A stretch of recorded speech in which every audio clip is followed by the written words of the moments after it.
We are live with another episode of the Next Fix podcast, where we dive into people that are familiar with the world of addiction, a rock bottom, and of course, recovery and a brighter future after the dark moments, right? So today we've got Patrick Doyle with us, a professional in the space, and it always wasn't so tightly knit and professional. He's got a backstory like most of us do. This is the portion, Patrick, where we want to know where the train came off the tracks, man. When did things get ugly for you? Yeah, well, pretty much when I was born. The womb. In the womb. It started early. My mom and dad had me when my mom was 42. Right. And I was the youngest of 4 children by 10 years. So youngest of 4, right? By 10 years. So by the time I came along, my parents were already sliding down the hill. My dad was a 3-war veteran. Oh, wow. PTSD, alcoholic, violent, like dangerous. And my mom was sit in the chair, smoke, swivel, watch TV. So when I was 10, my mom died from alcoholism on Christmas morning. That was God. Oh, this is getting to be thick and very almost like a horror story here. It's a horror story. It's a horror story. Yes. It's Christmas. You're 10. Yep. And so she died of alcoholism. What was it? Was it particularly a seizure? I mean, no. So she was depressed, and so back then the psychiatrist she saw put her on barbiturates. Right. Which, when you drink alcohol, is a potentiator. So her health went down quick, and then she, had epic liver failure, and she was in a hospital. I mean, I don't know all of it because my dad didn't ever say anything. Right. Right. And by the time I was 10, all of my siblings were gone. Oh, shoot, man. They were. And so you're dealing with this alone. Well, other than your father, right, who's right. violent. So she dies. She at least wasn't harmful. She was just vacant. My dad is a lunatic. Right. Okay. And violent and dangerous. And I'm like, whoever, what are you doing? Like, why you take the one that doesn't harm me and leave me with the lunatic? Right. Yeah. So now it's just me and him. It's not a fair fight. This doesn't look good. No. So I tell the story like when I was 11, I went to the library and I researched how to poison my dad. Holy shit, man. Okay. Because I wanted the harm to stop. And that was the only way I could think of it. I couldn't overpower him. I couldn't. So, I mean, obviously I never did it. So, right. The thing I always talk about too, I'll talk about it later, but, I spent, 20 years in working with addicts in various treatment settings. So, having a deep compassion for what my father was going through. At the time, I didn't understand that. It was years later when I realized, wow, man, that dude was, when I, went to his funeral, he was a military man. He was buried on a military post, Fort Benning, the home of the infantry in Georgia. And my brother, who's a stone cold alcoholic to this minute. Oh, wow. Yeah. And my father abused him severely. And so my brother never really did any of the work, and the addiction's just taken him. So, but the oldest son gets the flag, right? After they fold it up, they give it to the oldest son. Well, I was sitting next to my brother, and the lieutenant that folded the flag was sobbing. And he said, I read your dad's file. I just wanted to say thank you for his service. Like the things he did for this country, no one really knows because it was secret, but we thank you. And I was like, at the time, I'm like, screw that. He's a terrible piece of crap. I don't, but then later I realized, oh, wow. Like he was a tormented soul himself, and alcohol was his way of coping and violence. Okay. Well, when you're a kid that doesn't help you. Yeah. So, and that's one of the things I learned over time, Ryan, was that I've never worked with an addict that wasn't deeply wounded. And so if we don't deal with the wound, we're going to be compulsive about something. My belief is that compulsion, and I would rather use the word compulsion over addiction for lots of reasons, but you can be compulsive about anything, right? But compulsion is never a healthy thing because it's going too far with something. So we're Well, talking about a matter of let me ask degrees. you. Sorry to interrupt you. No, Let me go ahead. ask you a question. Okay. Could you define compulsion as like the lack of consideration for the future? I would say that's a byproduct There's a okay. I see. because Yeah. what you're consumed with is the moment. Right.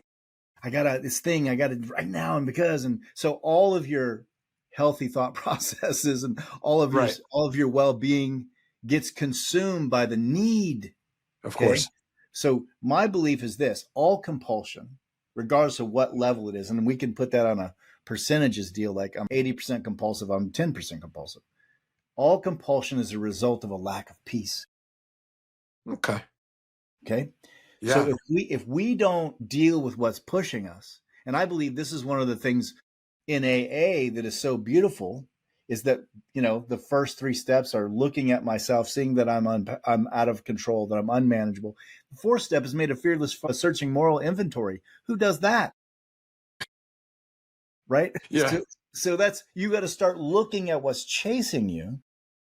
And if you don't do that, then you just go through a series of, I've seen it all the time. Guy gets sober, starts working harder, becomes a workaholic. That doesn't, then he Yeah. starts taking pills, and then that's not working. Then he's doing chicks. And then, so you can have compulsions that make you look like you're doing better. But Right. really what I'm asking for is, let's live in some peace.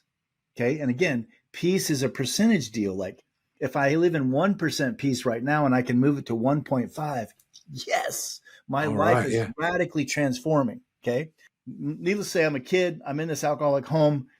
I start smoking pot when I'm 10 Mm-hmm. as a way to cope. And my dream in life at 12 was to be the head of a drug cartel. My dad was Like Scarface style. We're talking like No, I didn't know about that at the time. Oh, But my okay. dad, I didn't know this, but I learned later my dad was a kneecap breaker for the mob in Atlanta. Interesting. So if you didn't pay your debts, your gambling debts, you got a visit from my dad.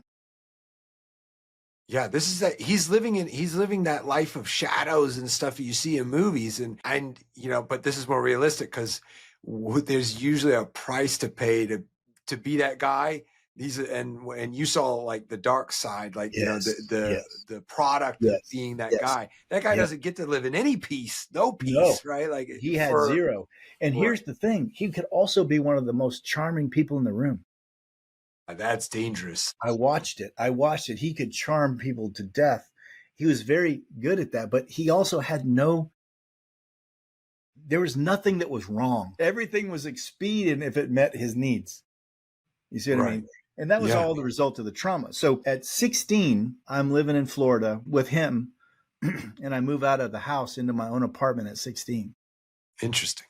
because I'm well on my way to accomplishing my goal of becoming the head of a drug cartel. Well, I'm the selling dope. aspirations are coming Yeah, true. I'm selling dope at school. I'm not going to school. And so I move out. And for me, I couldn't get out of there fast enough because of his insanity. Yeah. So, I was never a drinker because of what I watched. My dad, so funny. He said to me multiple times, if I ever catch you doing drugs, I'll kill you. And I'm like, isn't alcohol a drug? Right. Right. You're getting hammered every day, but if I smoke pot, you're going to kill me. Like, and I believed him. And so there's this one time I'm Wait, like, you believe him? You believe him that he's going to kill you, or you believe oh, yeah, him? yeah. Right. I Right. saw Right. the look in his eye a few times and I was like, this could be it. Yeah. So this is not a funny story. This illustrates the point. So I'm 6 or 5 or 7, somewhere in there. And my brother, who is going out and getting loaded in Atlanta, and he's doing drugs and he's traumatized himself. And my dad's thing was, don't lie to me. Like, he hated liars. He was a liar, so none of it makes sense. So my brother comes home and says, hey, my dad says, hey, where you been? And I'm just a kid and I'm watching this. And my brother says, lies to him. And my dad looks at him and says, look, I've had 2 guys tailing you for 2 weeks.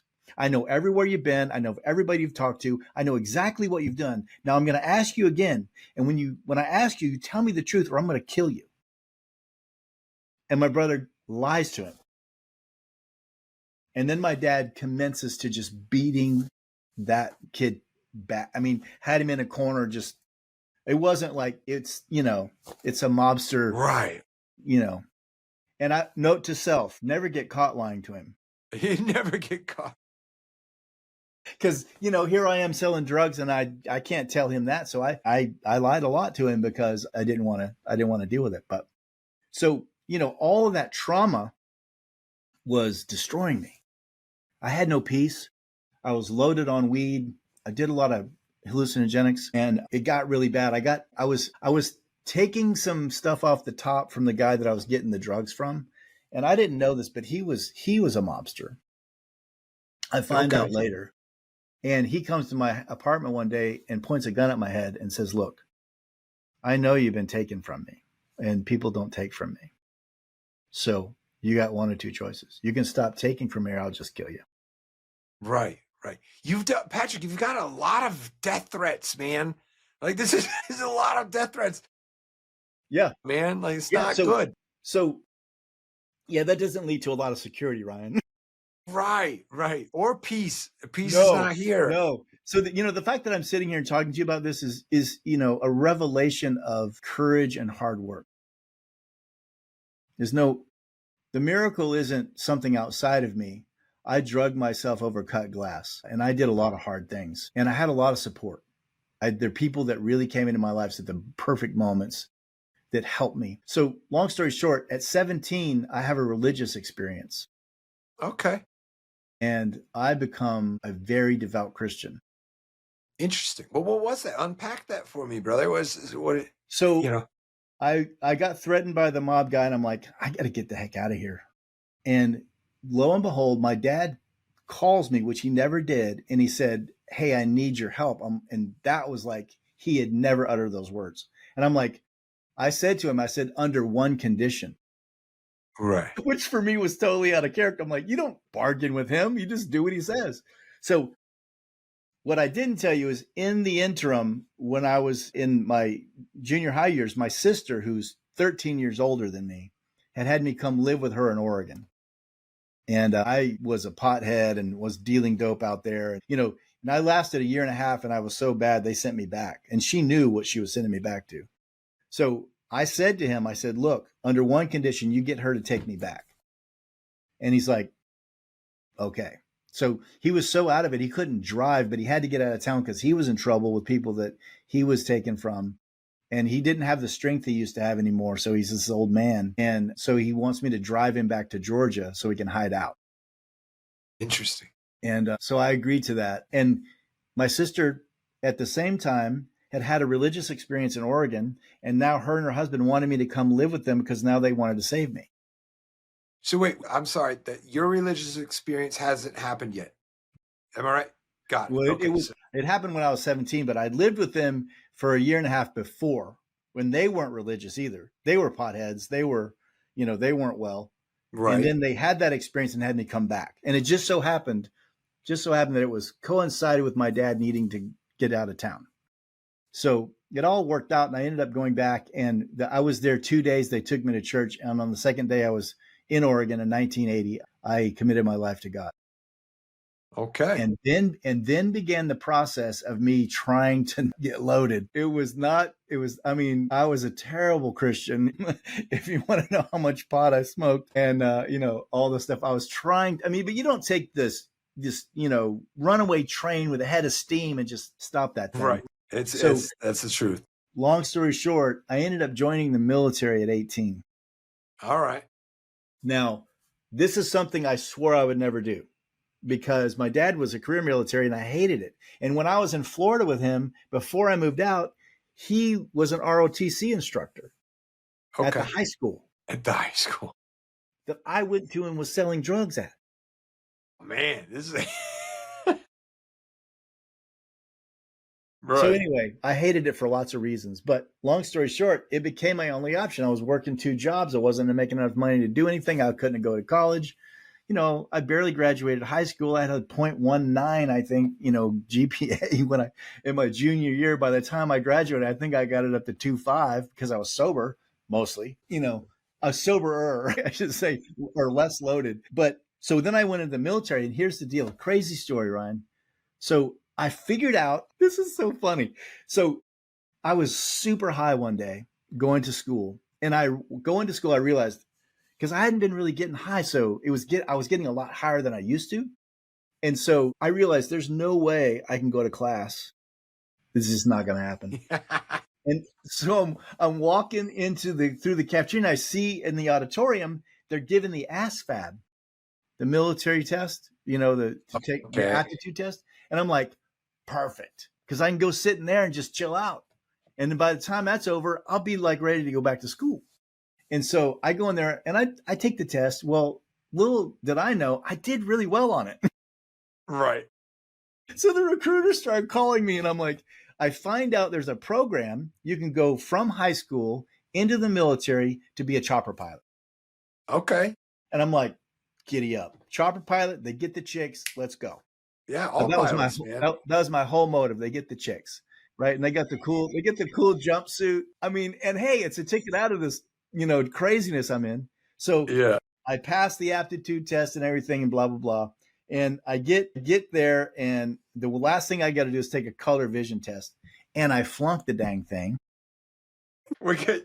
So what, you just colorblind, or what's the deal? Is it like a depth thing? But I'm not colorblind. I couldn't see the little numbers and the dots. And so maybe I was still too loaded from the day before. I don't know.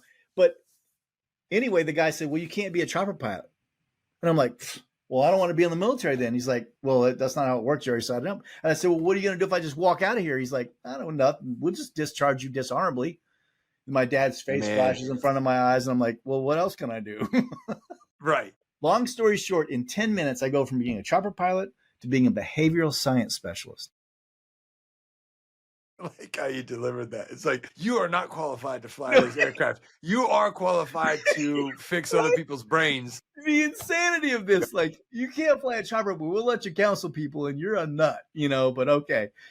Long story short, I became a counselor in the U.S. military, which was a beautiful thing. And that was the beginning of me actually being sober for the first time since I was 10. And yeah, I mean, you don't have much of a choice, which is kind of a gift. But now, Well, once I got to my duty station in Germany, I had a choice. Okay.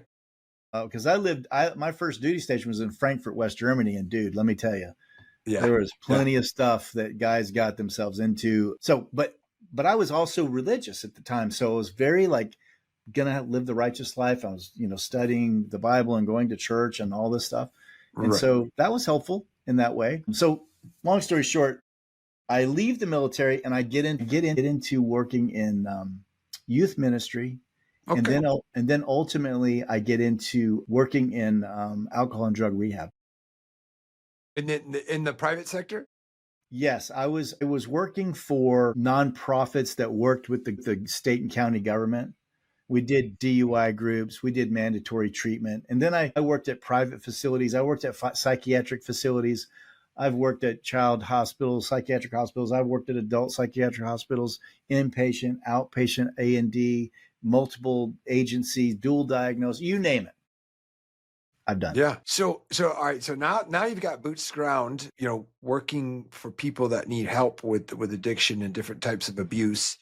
And so is that was the fuel for that fire your parents and kind of like what you'd seen, right? And then you can join that with, being a believer. And now you're like, okay, here we go. We got a purpose. I was mandated by God, from my perspective, to help. Right. And I had all this very rich experience with the pain. Yep. And I saw that, and this is one of the reasons why I believe I was so effective, is because I had no judgment. Yeah. I still don't have any. I had a lot more then because of my religious stuff, but ultimately when I sat down face to face with somebody, I was like, I shouldn't be sitting here. I don't know. It's, isn't that's such a gift, man, because I've seen people that have told me to stop doing drugs and drinking. And then I look at them and I'm like, you don't even know what it's like, man. Yeah, so that exact statement, you don't know what it's like, is the biggest barrier for help, and aid. And I mean, let's face it, you can sit and look right at somebody and usually tell within one or two sentences whether or not they were in Frankfurt, Germany, and ever doing drug. Like, people get it, and then other people don't get it. Now, I don't want everybody to get it. I don't want everybody to get it, but people that do, you can tell, right? Yeah. So, well, and the truth is, Ryan, I've treated people like, in some instances, I treated one guy 8 times, 30-day inpatient, 30-day inpatient 8, experiences. right? 8 So what times. do we got? 24? Is that? Am I doing that math right? 240 days. Yeah, different times, 8 times, and the guy died an alcoholic. He died from alcoholism. And so but working in those environments, what that taught me was, I used to think this guy will probably get better and this guy maybe won't. And I'm like, over time, I'm like, I have no idea. I don't know. Yep. I don't know. So what all that boiled down to, Ryan, is my goal is to be with people. Yeah. Look, if you want to know my experience, I'll tell you. If you want to know what I think, I'll tell you. But listen, I don't have any agenda to push anything on you, because you and I both know that doesn't work. It doesn't work, man. And so what I work from a principle of how's that working? What do you want? What do you want in your life? Do you want this? If so, God bless you. Enjoy.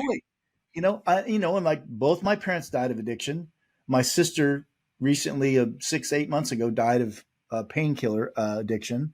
My brother's an alcoholic. My sister's, I'm the only person in my family that's not dying from addiction.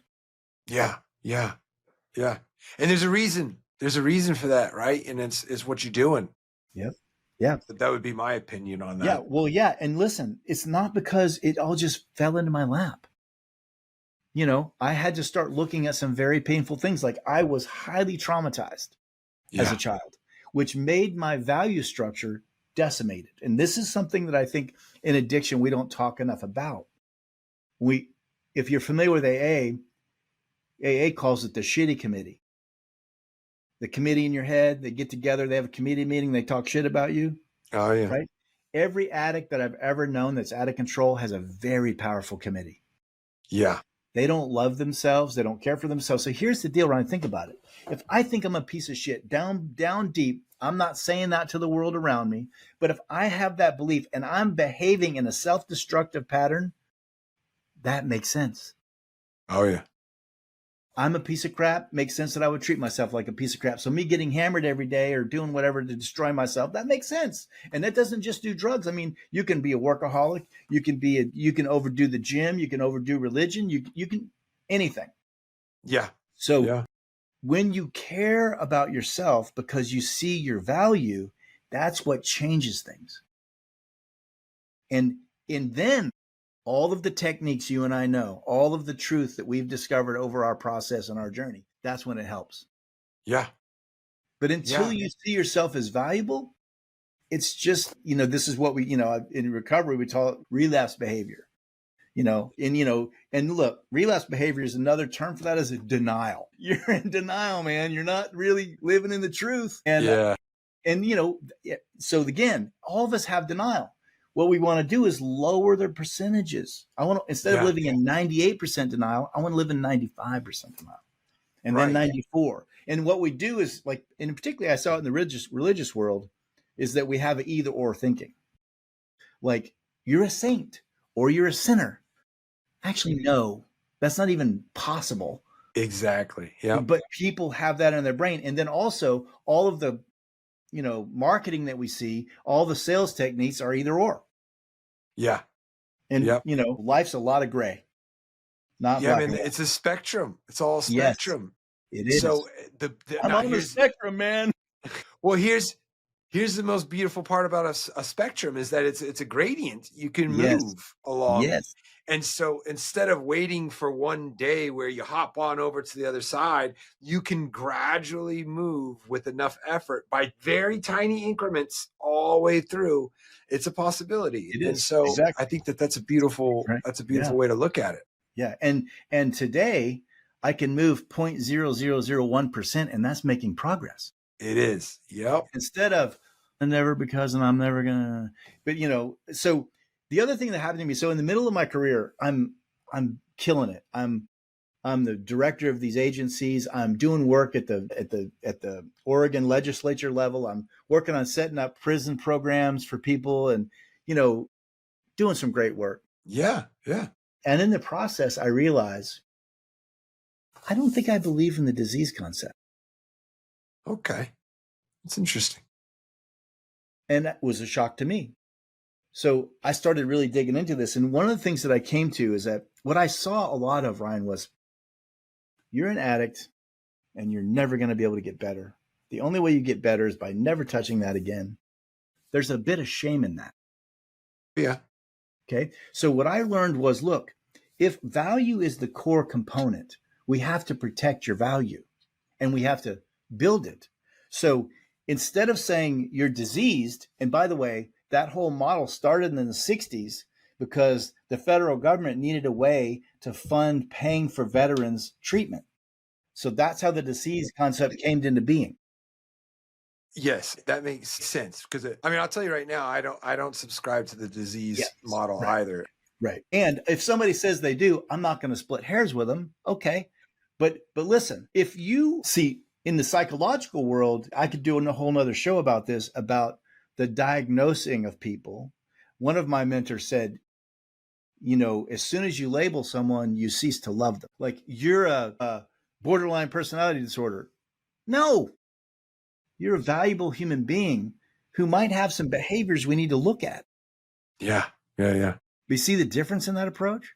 So value-centered approach is what I started preaching within my agency. And the counselors that had been doing it for a long time, their hair caught on fire. And they're like, you're going to hurt these people. You can't do that. And I'm like, what we're doing is limiting them. We're teaching them a limiting belief. Yeah. And I think that a lot of people, once they have that diagnosis or they have that identity, they lean on it. The 100%. Brain, an addict's brain will just use that to perpetuate the addiction very easily. It's like, oh, well, didn't you know I've got X, Y, and Z wrong with me, so that's why I'm doing these drugs and drinking. Like, duh. Exactly. Well, I've seen it. In the treatment world, we call it dual diagnosis. I'm like, somebody who's an addict has emotional problems? Right. Wow, that's a revelation, Yeah. And so somebody who's an addict, also from my perspective, Ryan, trauma is in the eyes of the beholder. So what would traumatize you might not traumatize the next guy. But if you tell me it traumatized you, that's all that matters. We're starting there. Okay. Mm-hmm. So every addict I've ever worked with has held a lot of trauma. And then if they didn't have a lot, they certainly got it from their addiction. But I'm a strong believer that they had it, and the addiction was the way they were coping. So addiction is the symptom of the problem, not the problem. It becomes its own problem eventually. But if you don't deal with the thing that's what's causing it, which is your belief that you're inadequate, that you're not good enough, that you're not worth the skin you're printed in, if you have that belief, you will never have peace. Yeah. Not enough to sustain healthy living. When I say healthy living, what I mean is having control over your own behavior. Exactly. And so how do you feel about I wouldn't want to say it's a little more recent than the disease approach, but like the allergy. I'm allergic to alcohol. I've heard that. People have been saying that for years. I'm like, I don't know how to respond because I don't know if I even quite understand it. I'm like, well, I would just say, yes, you are. Let's look at that. Right? Because so how they arrive at that's an allergy. So that's a smoke screen. And this is something that I see all the time, particularly in the psychological world, the psychiatric world. The label becomes the identity. I'm a fill in the blank, with this whatever personality disorder. And subsequently now I can focus on that instead of the pain that creates the behavior that thing is derived from. Right. So it's an avoidance of the pain. One of my core philosophies, Ryan, is the avoidance of pain is the beginning of all unhealthy behavior. Right. We naturally, it's deeply rooted inside of us to avoid it. Yes. Yes, which is why it takes concentrated effort to not. Why it takes healthy, mature relationships where we can say, hey, I see this. Or, hey, what do you think about this? And I can get honest and healthy feedback, not shaming, not fixing, not, platitudes. And again, we, in recovery, we use a lot of platitudes. They have their place, but they're to remind you of truth, not to create it. Like, you are valuable. Let's have a mantra for that. So you're reminded, right? So if we lower our avoidance of pain half a percentage, our life is going to be radical. Yeah. So, But we have a culture that is embedded in avoidance. Oh man, yeah, and many times, I mean, it creeps into cowardice, and then that if you, even if it's not admitted, or maybe it's even subconscious, but you commit enough acts of cowardice, then yeah, that shame, the guilt, and the maybe even embarrassment, right? Like that will become heavy. Yes. And then so your likelihood of coping unhealthily with that is, skyrockets. Well, and then you can start behaving in a way that reinforces the lie that you believe. Oh yeah. Yeah. And I call that mental gymnastics. Like, my brain could figure out, like, we have to get this bottle of vodka and we have to drink it. Otherwise the world is going to suffer. You got to get to it. It's like, all right. Well, crazy. But see, from my perspective, I see that in so many areas, Ryan. It's not just alcohol. It's not just drugs. It's relationships. I see people in harmful relationships. Like, I wrote the book, my book, The Death of a Thousand Cuts. Nice. Hold that back up. We want more. Yeah. The Death of a Thousand Cuts. That's a good looking book, man. This comes from 30 years of experience of walking with people, women particularly, who are in emotionally abusive relationships within faith communities where it's the worst, and watching them do all the mental gymnastics to maintain that this is okay, when really they're slowly dying. And why would we want that? Why would we want anyone to be slowly killed? When somebody shows up at my office, they got a black eye and a broken nose, I'm like, all right, we know what's going on. Let's go take care of this. Somebody shows up and they're telling me they look fine, they act fine, everything's fine, but they really have 1,000 cuts all over them. You'd be like, oh, we got to get you to the hospital. But they're walking in with all that covered up, looking, trying to look good. So the nuance level. And so living in that torment internally, that's one of the things I'm passionate about, Ryan, is getting people to live out of their intrinsic value. Mm-hmm. Right? You mean from the intrinsic value? Like, yes, from right. Yes. Right. And look, you don't got to go nowhere to get it. You already have it. Look, I was born into abuse. I was abused severely, and I am valuable. I didn't believe it. And that's why so much of my behavior was insane. I thought it was normal to be harmful to myself. It's what I was taught. But those belief systems came from two psychopaths. God bless them. I don't have any axe to grind, but my dad was a war veteran. My mom was an alcoholic abuse victim herself. I don't know. I didn't even know those people. I didn't know them. They weren't available. Right? Exactly. So if I can live in some peace, anybody can. Yeah. Right? And it's not rocket science. It's not magic. It's difficulty. It's being willing to face the harm. It's being willing to face yourself and look yourself in the mirror and be like, that's not okay. I don't like the way I'm thinking about myself. And then getting others around you, getting involved in situations, getting involved in groups, getting involved in therapy that's effective. I've seen AA work miracles for people's value. Oh yeah. I've also seen it be a place where they get stuck. True. It's true, man. It's true of everything.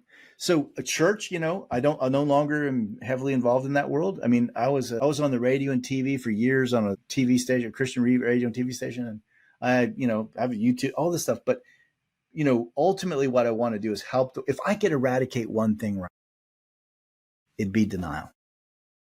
Yeah. If we could live in a world minus denial, wow, that would be amazing. Right. Well, that would have to be, like a blanketed level of truth. And there's a lot of reasons why, man, like to be wholeheartedly honest and truthful is so hard. I know that Yes. I made the decision. I was in jail and I was lying. That's what everybody does in jail. Everybody lies. Why are you in here? Did you do Yeah. it? It doesn't matter. Yeah. It's everything's like because why wouldn't you? There's nobody that really knows who you know No. outside. So you just make Right. up whatever. And I Yeah. noticed I was spending, 80-90% of my day lying, and I'm like, you know what? I'm gonna not do that. So I had all the time in the world. I would just count how many times I lied. And but That's anyways, awesome. I made a choice to be Yes. honest, Yes. which really was it was a big giant line in the sand. But when it comes to denial, I mean, now, like, especially, you and I both being in this space, it's like, Yeah. we see it, and I'm not always certain that they know. In fact, I think a lot of times it has to be brought to their attention. So, like, if you said if you could cure anything, it would be denial, man. I mean, I love that world too, by the way. Yeah. Yeah. That But was so, you bring up prison, and for years I used to go over to Pelican Bay prison. I don't know if you're familiar with Pelican Bay. It's a supermax prison in Northern California. Manson was there for a while. okay. And used to go over there and do some work. And I remember I'll never forget the first time I went over there, the chaplain who was orienting us, he said, now look, don't ever ask anybody, what did you do? Oh, yeah. Yeah. He says, you ask them, what are you in for? He says, because what they're in for and what they did you're never going to know. And if you ask them that, you will instantly be on the bad list. And I'm like, way back then, I was like, that was a revelation to me. Like, oh wow, I guess so. Because I mean, I never was in prison. I mean, I deserved to be a few times, but I never was. Right. Right. So that whole system is built on denial. But it's rehabilitating them. Yeah. And that was why I spent so much energy developing programs from the state of Oregon to do in-prison treatment, because you can't, if you got an addict and you force them through detox, now they don't have access to the substance, their brain changes. Now we have an opportunity. And I was like, let's execute on that opportunity. Let's create an environment to see if we can get the value that these guys already have, get them living out of it. Instead of you're a prisoner, you're a bad person. And the ones that I did work with, I'm like, when they told me their story, I'm like, why? How did you not kill people in their sleep? Like after what you went through? And again, did they do bad things? Yes. Or did they make huge mistakes? Yes. Did they harm people? Yes. Can they be valuable? They are. Man, that's so big for my personal journey, especially because I would pray all the time that I wanted to be valuable. And even when I became sober, I was still so low on the totem pole of value that I was like struggling to get a job, making, $10 an hour. Right. I was like, I just I want people to call me and ask me stuff, like, right. because I wasn't that guy. And so I align with that so well about being valuable. And as I have increased my value, my fortitude and sobriety has increased, maybe a 1-to-1 ratio. Well, that and faith, right? Just it's huge. Yes. Well, so what you're describing though is like, the inverse of self-destructive behavior. I'm a piece of crap. It doesn't matter. I'm a piece of crap. It doesn't matter. Instead of I'm valuable. And look, no little kid comes into the world believing they're a piece of shit. Exactly. Right. That is something we teach them. The world teaches them. Okay. So it also can be unlearned. I'm sitting here, Right. Like I just wrote a damn book. I mean, how does that, I just wrote it down. I should be, dead. I mean, the stuff I've done, by the time I was 18, this stuff I'd done, and so, I mean, if we had a culture that inspired value instead of destroyed it. And, I think social media is also a very dangerous place for value, because social media is a comparison chamber. Oh, yeah. And I never have ever won when I compare myself.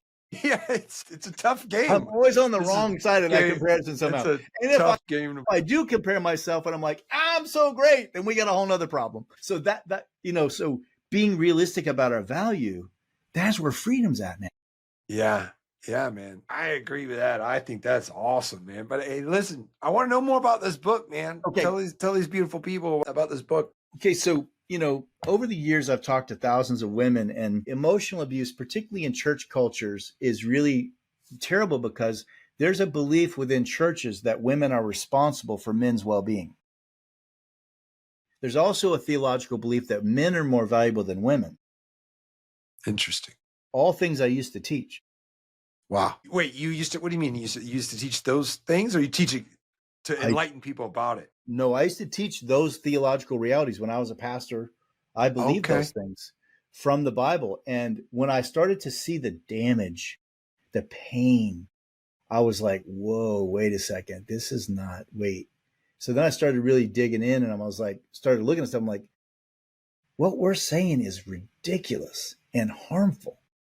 So I was started like, and I had the opportunity to work with thousands of women. I'm like, so I learned all these things about how to navigate that and how to undo it. So like, not everybody is like me, but I speak what I call theological. So like, if somebody's a Pentecostal or somebody's a Presbyterian or somebody's a Baptist or whatever, when they tell me that, I understand what that means to them, because a Presbyterian is very different than a Pentecostal.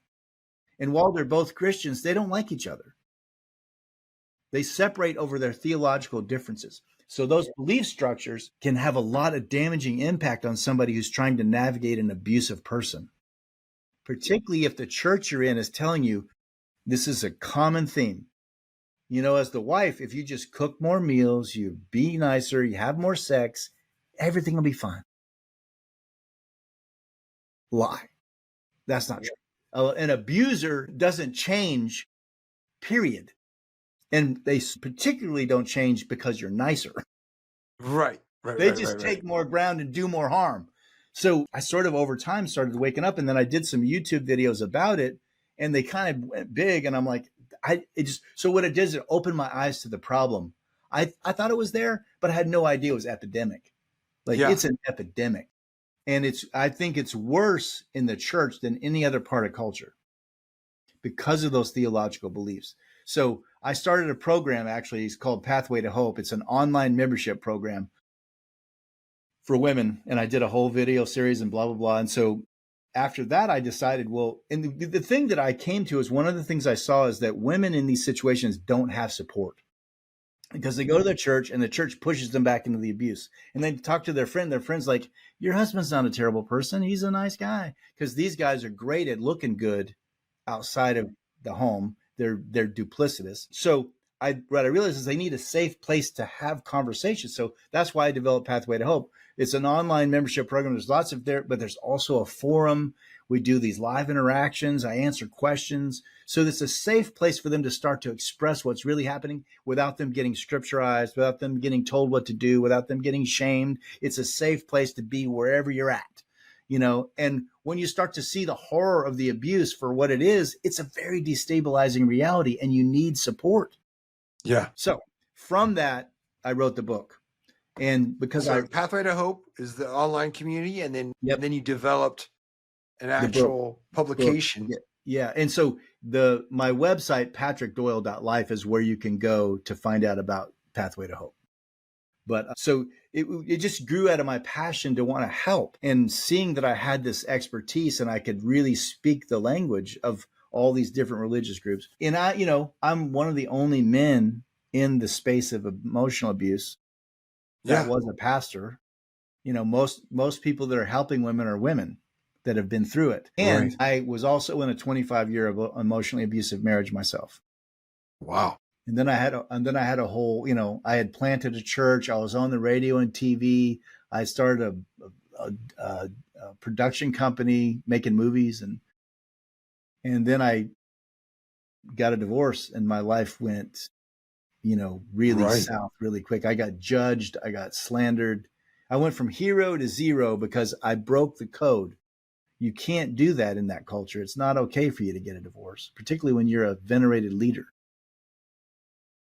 But I had been covering it up for years, Ryan. I'd been lying to myself. I spiritualized to the moon and back, which is what enabled me to survive.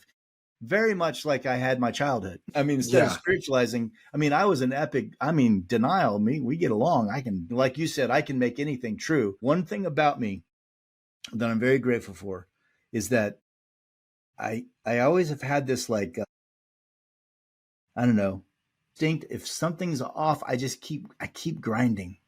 I keep grinding. And that's what helped me get out of all that. And so not only do I have the religious experience, I have the experience of being abused. So I understand what it feels like for someone to gaslight you, to, justify, all that stuff. Yeah. I had it in my childhood, then I had it in my marriage, and I covered it up. I denied it. So I also understand that most of these women have tried their best, but they also have denial. And I help them with that. So again, just like my experience with substance and my experience with trauma, I'm just taking what I've learned and giving it out. It's not something I learned in a seminar, although I've been to thousands. It's all that's combined with what I've actually experienced. And right. And you and I both know that when somebody who knows, we talk, we know, it's a different thing than somebody who's coming from a didactic position, or they got the 3 points of whatever. And I understand that, and that's a beautiful thing, but that's not what makes me well. Right. Well, you're definitely using your testimony, right? Without a test, there's no testimony. And that testimony is you're reaching back to people that were, who you were not too long ago, right? Yeah, so it's exactly. like, man, that's powerful, brother. So again, a pathway to hope, right? But the best way to get to that is your name, PatrickDoyle.life. And then your book, Death of a Thousand Cuts. Yeah. Hold it up again, brother. You can get that on Amazon. Yeah. And so I'm gonna put everything in print too for everybody to check it out. I appreciate that. But man, it did. I align with a lot of these parts of you. And I didn't foresee that book being, I mean, I love it that you're utilizing a very niched and gifted skill set, right? Like God has made you like especially adept to helping women, but I didn't see that coming. I didn't see it coming. But sometimes people have that they can bridge it a little easier than others. Mm-hmm. And clearly you're able to do that, man. And so there's nothing short of miraculous is what you've done there. Yeah. And I'm very, very grateful. I tell you, Ryan, and just sometimes I just really, break down in tears just over the gratitude I have for where I'm at and the fact that I get to be in this position to help others. Yeah. And it's such an honor to be with people. I was talking to a woman the other day, and she's like, she was basically apologizing for it being so heavy and so difficult. And I'm like, hey, I love it heavy. I love difficult. This is what I live for. I want to be neck deep in the weeds with people. Not everybody wants that. Some people want to be a life coach and they want to coach you about your business and they want to keep it on the positive, and that's fine. But and we all need that. I mean, I need that. We all need that. Yeah. But I also love the depth. That's where I feel most comfortable is in the weeds. Like, let's talk about that thing. Let's unpack that if it's safe. Right. No, man, I love it, man. That's I'm interested. I'm interested. Well, that's because you felt the pain, and that's what again. That's us using. Go ahead. Yeah, and that's so good you bring that up, Ryan. Because look, I didn't succumb to it. Yeah. But let me tell you something. How many times I've looked myself in the face and looked at that gun and thought about it. About it many times throughout my life. I'm not talking about like it would happen once when I was 12. No, I'm talking about throughout different seasons of my life that I just want to give up. Right. I'm sick. Right. I feel like a salmon. I swim upstream, but I never get to spawn. Right. It's just this constant uphill stream. But at the same time, this is why it's so important to take gratitude, and be thankful for the moment of this conversation and what it's going to do for who knows what. Once this thing goes out, we don't have no control over it. It has its own life. Yeah. And that's a beautiful thing. And what you've overcome and the fact that you're doing this it's a beautiful thing. That synergy is, we're putting that in there just as much as they're the negativity out. Yeah, that's all we got to fight with, man. But I tell you what, it's a pretty damn strong weapon. It is. And I'm proud of it, and I'm happy that you have it and you're using it, man. So You know, guys, this has been another extraordinary experience with a man who's like doing serious work out there. And for a very overlooked group, I would imagine, is that women and musicians that they feel bottlenecked or stuck, right? Yeah. Theologically. And then, of course, all the pressures, man. Yeah. But you know, listen, this has been Patrick Doyle with me. Check out Death of 1,000 Cuts. Yeah. And go check out what he's doing out there, because it's good work. But yeah, Patrick, thank you so much for being a part of the show, brother. You're welcome. My pleasure. All right, guys. I'll see you on the next one.